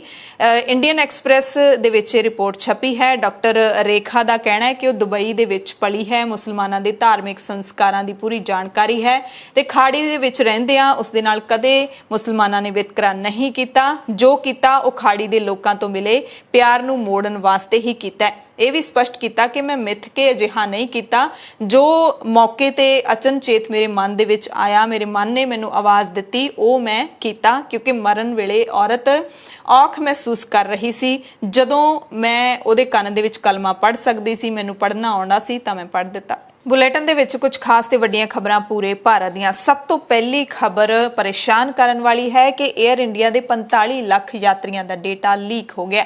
2011 ਤੋਂ 2021 ਦਰਮਿਆਨ ਯਾਤਰਾ ਕਰਨ ਵਾਲੇ ਯਾਤਰੀਆਂ ਦਾ ਡੇਟਾ ਲੀਕ ਹੋਇਆ ਹੈ। ਹੋਰ ਅੰਤਰਰਾਸ਼ਟਰੀ 에ਅਰਲਾਈਨਸ ਦੇ ਵੀ ਇਸ ਸਾਈਬਰ ਹਮਲੇ ਦੇ ਦਾਇਰੇ ਵਿੱਚ ਆਉਣ ਦਾ ਖਦਸ਼ਾ ਜਤਾਇਆ ਜਾ ਰਿਹਾ ਹੈ। ਲੀਕ ਹੋਏ ਯਾਤਰੀਆਂ ਦੇ ਨਿੱਜੀ ਅੰਕੜਿਆਂ ਵਿੱਚ ਇਹ ਜਾਣਕਾਰੀ ਹੈ ਜਿਹੜੀ ਉਹ ਲੀਕ ਹੋਈ ਹੈ। ਨਾਮ, ਜਨਮ ਤਰੀਕ, ਮੋਬਾਈਲ ਨੰਬਰ, ਪਤਾ, ਸਟਾਰ ਅਲਾਈਅੰਸ ਦਾ ਡੇਟਾ, 에ਅਰ ਇੰਡੀਆ ਫ੍ਰੀਕੁਐਂਸ ਫਲਾਇਰਸ, ਯਾਤਰੀਆਂ ਦੇ ਕ੍ਰੈਡਿਟ ਸੰਬੰਧੀ ਜਾਣਕਾਰੀ ਵੀ ਲੀਕ ਹੋਈ ਹੈ। ਪਾਸਪੋਰਟ ਦੇ ਵੇਰਵੇ, ਟਿਕਟ ਦਾ ਵੇਰਵਾ, ਇਹ ਸਾਰਾ ਕੁਝ ਲੀਕ ਹੋਇਆ ਹੈ। 에ਅਰ ਇੰਡੀਆ ਕੰਪਨੀ ਨੇ ਖੁਦ ਇਹ ਬਿਆਨ ਜਾਰੀ ਕਰਕੇ ਜਾਣਕਾਰੀ ਦਿੱਤੀ ਹੈ ਤੇ ਦੱਸਿਆ ਕਿ ਫਰਵਰੀ ਦੇ ਆਖਰੀ ਹਫ਼ਤੇ ਦੇ ਵਿੱਚ ਸਾਈਬਰ ਹਮਲਾ ਹੋਇਆ ਸੀ। ਇਸ ਵਿੱਚ 에ਅਰ ਇੰਡੀਆ ਸਮੇਤ ਦੁਨੀਆ ਦੀਆਂ ਕਈ ਹੋਰ 에ਅਰਲਾਈਨਸ ਦੇ 45 ਲੱਖ ਯਾਤਰੀਆਂ ਦਾ ਡੇਟਾ ਚੋਰੀ ਹੋਇਆ ਤੇ ਪਹਿਲਾਂ ਜਿਹੜੀ ਇਸ ਦੀ ਜਾਣਕਾਰੀ 에ਅਰ ਇੰਡੀਆ ਨੂੰ 25 ਫਰਵਰੀ 2021 ਨੂੰ ਮਿਲੀ ਸੀ। 에ਅਰ ਇੰਡੀਆ ਨੇ ਯਾਤਰੀਆਂ ਨੂੰ ਸਪਸ਼ਟ ਕੀਤਾ ਹੈ, ਭਰੋਸਾ ਵੀ ਦਿਵਾਇਆ ਕਿ ਯਾਤਰੀਆਂ ਦੇ ਕ੍ਰੈਡਿਟ ਕਾਰਡ ਦੇ ਡੇਟਾ ਦੇ ਨਾਲ CVV ਨੰਬਰ ਜਾਂ ਫਿਰ CVC ਨੰਬਰ ਲੀਕ ਨਹੀਂ ਹੋਇਆ, ਪਰ ਇਸ ਤੇ ਭਰੋਸਾ ਕੌਣ ਕਰੇਗਾ।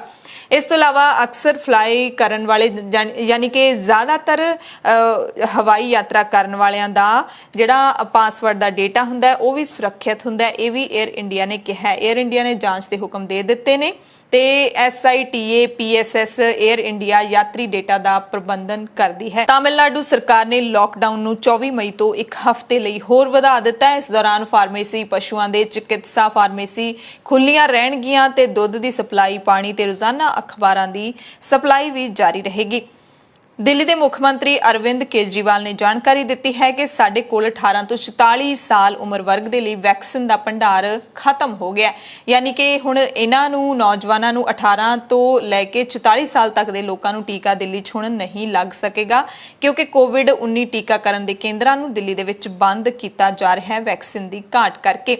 ਵੈਕਸੀਨ ਦੀ ਘਾਟ ਕਰਕੇ ਐਤਵਾਰ ਤੋਂ ਯਾਨੀ ਕਿ ਕੱਲ ਤੋਂ ਕੌਮੀ ਰਾਜਧਾਨੀ ਵਿਚਲੇ ਸਾਰੇ ਟੀਕਾਕਰਨ ਕੇਂਦਰ ਬੰਦ ਕਰ ਦਿੱਤੇ ਜਾਣਗੇ। ਕੇਂਦਰ ਸਰਕਾਰ ਨੂੰ ਹੋਰ ਟੀਕੇ ਭੇਜਣ ਦੀ ਕੇਜਰੀਵਾਲ ਨੇ ਅਪੀਲ ਕੀਤੀ ਹੈ ਕਿ ਦਿੱਲੀ ਦੇ ਨੌਜਵਾਨਾਂ ਨੂੰ 80 ਲੱਖ ਖੁਰਾਕਾਂ ਦੀ ਲੋੜ ਹੈ, ਜਦਕਿ ਦਿੱਲੀ ਨੂੰ ਮਈ ਮਹੀਨੇ ਸਿਰਫ 16 ਲੱਖ ਟੀਕੇ ਹੀ ਮਿਲੇ ਨੇ। ਉਹਨਾਂ ਕਿਹਾ ਕਿ ਸਰਕਾਰ ਨੇ ਦਿੱਲੀ ਨੂੰ ਜੂਨ ਮਹੀਨੇ ਮਿਲਣ ਵਾਲਾ ਜਿਹੜਾ ਟੀਕਿਆਂ ਦਾ ਕੋਟਾ ਸੀ ਉਹ ਵੀ ਘਟਾ ਕੇ 8 ਲੱਖ ਕਰ ਦਿੱਤਾ ਹੈ। ਤੇ ਦਿੱਲੀ ਦੇ ਮੁੱਖ ਮੰਤਰੀ ਅਰਵਿੰਦ ਕੇਜਰੀਵਾਲ ਨੇ ਕੇਂਦਰ ਸਰਕਾਰ ਨੂੰ ਕੋਰੋਨਾ ਵੈਕਸੀਨ ਵਧਾਉਣ ਦੇ ਸੰਬੰਧੀ 4 ਸੁਝਾਅ ਵੀ ਦਿੱਤੇ ਨੇ। ਇਹ 4 ਸੁਝਾਅ ਨੇ ਕਿ ਭਾਰਤ ਦੀਆਂ ਸਾਰੀਆਂ ਟੀਕਾ ਕੰਪਨੀਆਂ ਨੂੰ 24 ਘੰਟਿਆਂ ਦੇ ਅੰਦਰ ਸਟਾਕ ਨੂੰ ਵਧਾਉਣ ਲਈ ਭਾਰਤ ਬਾਇਓਟੈਕ ਦੀ ਕੋਵੈਕਸਿਨ ਤਿਆਰ ਕਰਨ ਦੇ ਹੁਕਮ ਦੇਣ ਦੀ ਅਪੀਲ ਕੀਤੀ ਹੈ। ਵਿਦੇਸ਼ੀ ਟੀਕਾ ਬਣਾਉਣ ਵਾਲਿਆਂ ਨੂੰ 24 ਘੰਟਿਆਂ ਦੇ ਅੰਦਰ ਆਪਣੇ ਟੀਕੇ ਲਾਉਣ ਦੀ ਆਗਿਆ ਦਿੱਤੀ ਜਾਣੀ ਚਾਹੀਦੀ ਹੈ।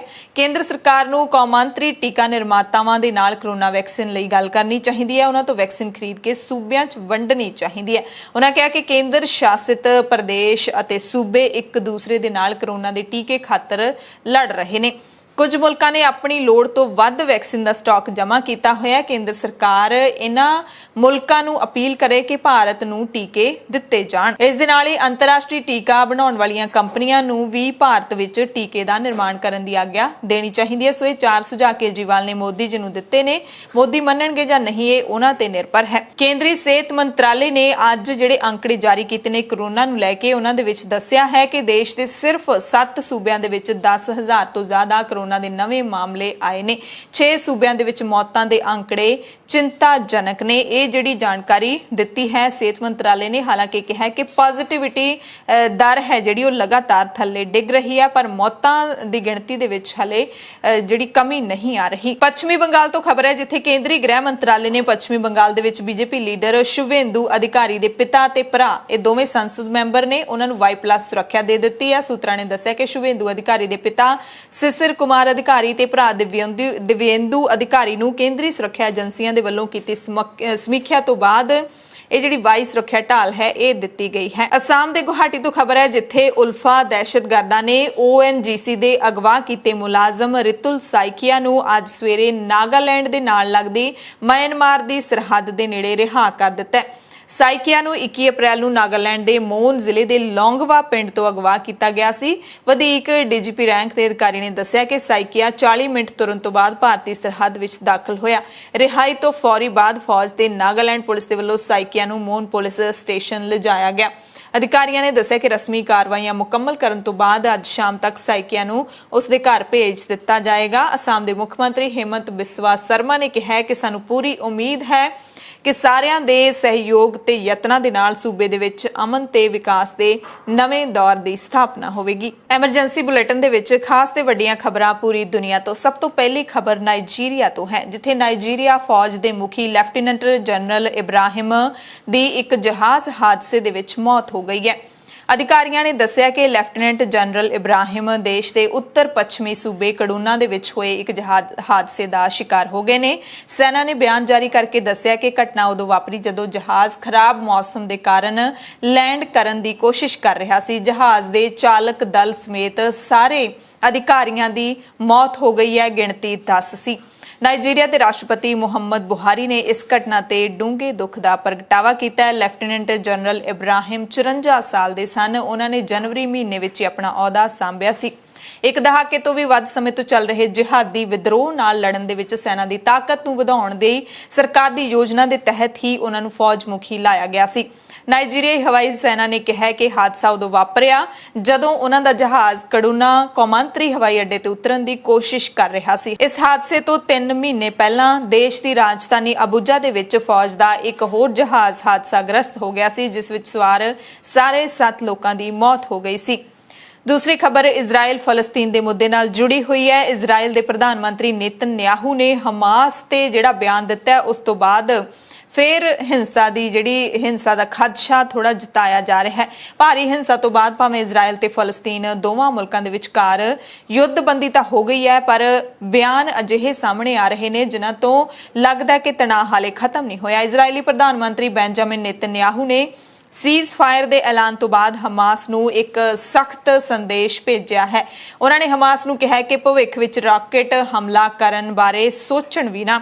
ਸ਼ੁੱਕਰਵਾਰ ਨੂੰ ਯੁੱਧਬੰਦੀ ਲਾਗੂ ਹੋਣ ਤੋਂ ਬਾਅਦ ਨੇਤਨਯਾਹੂ ਨੇ ਭਾਸ਼ਣ ਦਿੱਤਾ। ਉਹਦੇ ਵਿੱਚ ਕਿਹਾ ਕਿ ਜੇ ਹਮਾਸ ਨੂੰ ਲੱਗਦਾ ਹੈ ਕਿ ਅਸੀਂ ਭਵਿੱਖ ਵਿੱਚ ਰਾਕਟਾਂ ਦੀ ਬੌਛਾੜ ਸਹਿ ਲਵਾਂਗੇ ਤਾਂ ਉਹ ਗਲਤ ਹੈ।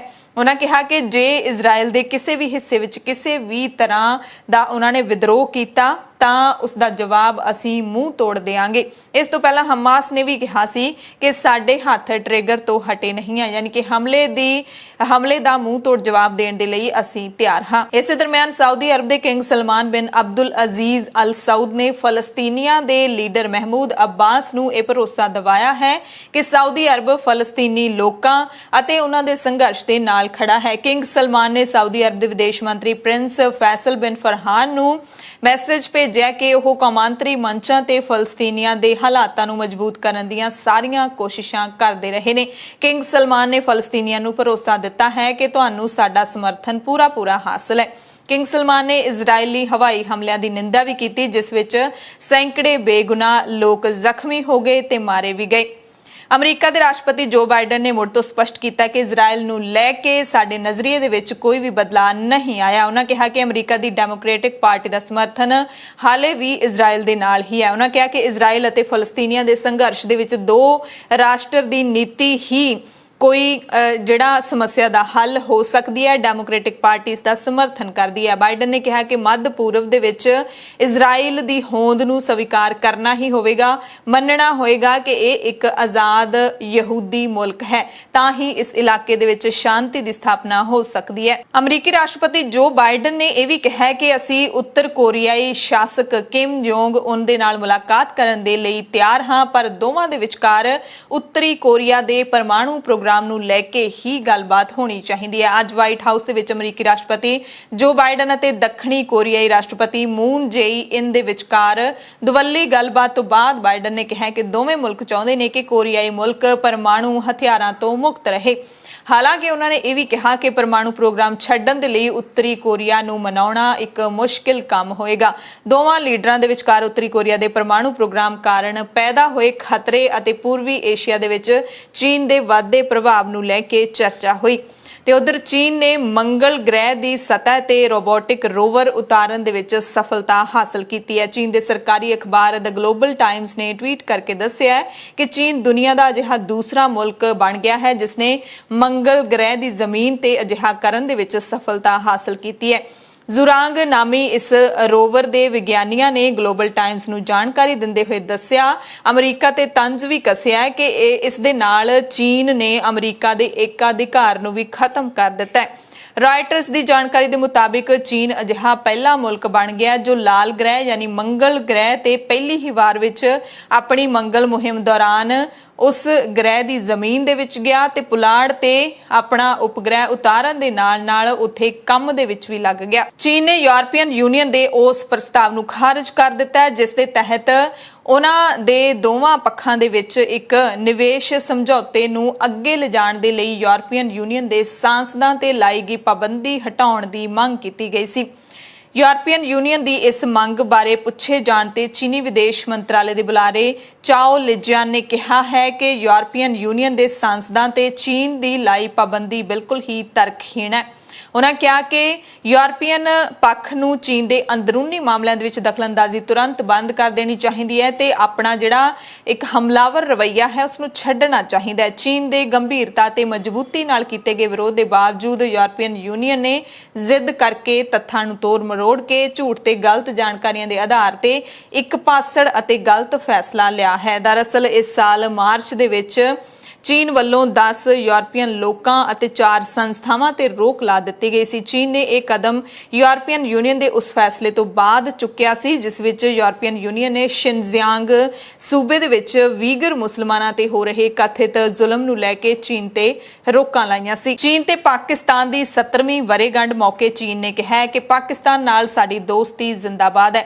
ਚੀਨ ਤੇ ਪਾਕਿਸਤਾਨ ਹਮੇਸ਼ਾ ਇੱਕ ਦੂਸਰੇ ਦੇ ਸਹਿਯੋਗੀ ਅਤੇ ਸਾਂਝੇਦਾਰ ਦੀ ਭੂਮਿਕਾ ਵਿੱਚ ਰਹੇ ਨੇ। ਇਸ ਮੌਕੇ ਚੀਨ ਦੇ ਵਿਦੇਸ਼ ਮੰਤਰਾਲੇ ਦੇ ਬੁਲਾਰੇ ਚਾਓ ਲਿਜਿਆਨ ਨੇ ਚੀਨ ਪਾਕਿਸਤਾਨ ਰਿਸ਼ਤਿਆਂ ਤੇ ਕਈ ਸਵਾਲਾਂ ਦੇ ਜਵਾਬ ਦਿੱਤੇ। ਵਿਦੇਸ਼ ਮੰਤਰਾਲੇ ਦੀ ਪ੍ਰੈਸ ਕਾਨਫਰੰਸ ਦੇ ਵਿੱਚ ਪੱਤਰਕਾਰਾਂ ਨੇ ਪੁੱਛਿਆ ਕਿ ਤੁਸੀਂ ਕਈ ਸਾਲਾਂ ਤੱਕ ਪਾਕਿਸਤਾਨ ਵਿੱਚ ਕੰਮ ਕੀਤਾ ਹੈ, ਹੁਣ ਜਦੋਂ ਕਿ ਦੋਵੇਂ ਦੇਸ਼ ਆਪਣੇ ਸਿਆਸੀ ਸੰਬੰਧਾਂ ਦੀ ਸਥਾਪਨਾ ਦੀ 70ਵੀਂ ਵਰ੍ਹੇਗੰਢ ਮਨਾ ਰਹੇ ਨੇ ਤਾਂ ਤੁਸੀਂ ਦੋਵੇਂ ਦੇਸ਼ਾਂ ਦੇ ਅੰਦਰੂਨੀ ਸਹਿਯੋਗ ਅਤੇ ਸੰਬੰਧਾਂ ਤੇ ਵਿਕਾਸ ਤੇ ਕੀ ਕਹਿਣਾ ਚਾਹੁੰਦੇ ਹੋ, ਤੁਹਾਡੀ ਕੀ ਸੋਚ ਹੈ। ਤਾਂ ਚਾਓ ਨੇ ਕਿਹਾ ਕਿ ਅਸੀਂ ਚੀਨ ਪਾਕਿਸਤਾਨ ਦੇ ਵਿੱਚ ਸਿਆਸੀ ਸੰਬੰਧਾਂ ਦੀ ਸਥਾਪਨਾ ਦੀ 70ਵੀਂ ਵਰ੍ਹੇਗੰਢ ਮੌਕੇ ਖੁਸ਼ੀ ਜਤਾਉਂਦੇ ਹਾਂ। ਰਾਸ਼ਟਰਪਤੀ ਸ਼ੀ ਜਿਨਪਿੰਗ ਅਤੇ ਪ੍ਰਧਾਨ ਮੰਤਰੀ ਲੀ ਕੇਚਿੰਗ ਤੇ ਵਿਦੇਸ਼ ਮੰਤਰੀ ਨੇ ਪਾਕਿਸਤਾਨ ਵਿੱਚ ਆਪਣੇ ਜਿਹੜੇ ਹਮ ਰੁਤਬਾ ਹੈਗੇ ਨੇ ਉਹਨਾਂ ਨੂੰ ਵਧਾਈ ਵੀ ਦਿੱਤੀ। ਉਹਨਾਂ ਨੇ ਕਿਹਾ ਕਿ ਅਸੀਂ ਪਾਕਿਸਤਾਨ ਦੇ ਨਾਲ ਆਪਣੀ ਦੋਸਤੀ ਨੂੰ ਅੱਗੇ ਵਧਾਉਣ, ਸਹਿਯੋਗ ਨੂੰ ਵਧਾਉਣ ਦੇ ਲਈ ਸਭ ਦਾ ਸਵਾਗਤ ਕਰਦੇ ਹਾਂ। ਚੀਨ ਪਾਕਿਸਤਾਨ ਦੀ ਦੋਸਤੀ ਕਾਇਮ ਰਹੇ, ਚੀਨ ਪਾਕਿਸਤਾਨ ਦੋਸਤੀ ਜ਼ਿੰਦਾਬਾਦ। ਨੇਪਾਲ ਦੀ ਰਾਸ਼ਟਰਪਤੀ ਵਿਦਿਆ ਦੇਵੀ ਭੰਡਾਰੀ ਨੇ ਮੁਲਕ ਦੀ ਸੰਸਦ ਨੂੰ ਭੰਗ ਕਰਦਿਆਂ 12 ਤੇ 19 ਨਵੰਬਰ ਨੂੰ ਮੱਧਕਾਲੀ ਚੋਣਾਂ ਕਰਵਾਉਣ ਦਾ ਐਲਾਨ ਕਰ ਦਿੱਤਾ। ਰਾਸ਼ਟਰਪਤੀ ਨੇ ਕਿਹਾ ਕਿ ਮੋਰਚਾਬੰਦੀ ਵਿੱਚ ਲੱਗੇ ਪ੍ਰਧਾਨ ਮੰਤਰੀ KP ਸ਼ਰਮਾ ਓਲੀ ਤੇ ਵਿਰੋਧੀ ਧਿਰ ਦਾ ਗੱਠਜੋੜ ਸਰਕਾਰ ਬਣਾਉਣ ਦੀ ਸਥਿਤੀ ਵਿੱਚ ਨਹੀਂ ਹਨ। ਭੰਡਾਰੀ ਨੇ ਇਹ ਐਲਾਨ ਅਜਿਹੇ ਮੌਕੇ ਕੀਤਾ ਜਦੋਂ ਪ੍ਰਧਾਨ ਮੰਤਰੀ ਓਲੀ ਨੇ ਸ਼ੁੱਕਰਵਾਰ ਯਾਨੀ ਕਿ ਕੱਲ ਦੇਰ ਰਾਤ ਕੈਬਨਿਟ ਦੀ ਹੰਗਾਮੀ ਬੈਠਕ ਸੱਦ ਕੇ 275 ਮੈਂਬਰੀ ਸੰਸਦ ਨੂੰ ਭੰਗ ਕਰਨ ਦੀ ਸਿਫਾਰਿਸ਼ ਕੀਤੀ ਸੀ। ਸੋ ਨਵੰਬਰ ਦੇ ਵਿੱਚ ਹੁਣ ਇੱਥੇ ਜ਼ਿਮਨੀ ਚੋਣਾਂ ਹੋਣਗੀਆਂ। ਐਮਰਜੈਂਸੀ ਬੁਲੇਟਿਨ ਦੇਖਣ ਵਾਲੇ ਸਾਰੇ ਦਰਸ਼ਕਾਂ ਦਾ ਧੰਨਵਾਦ।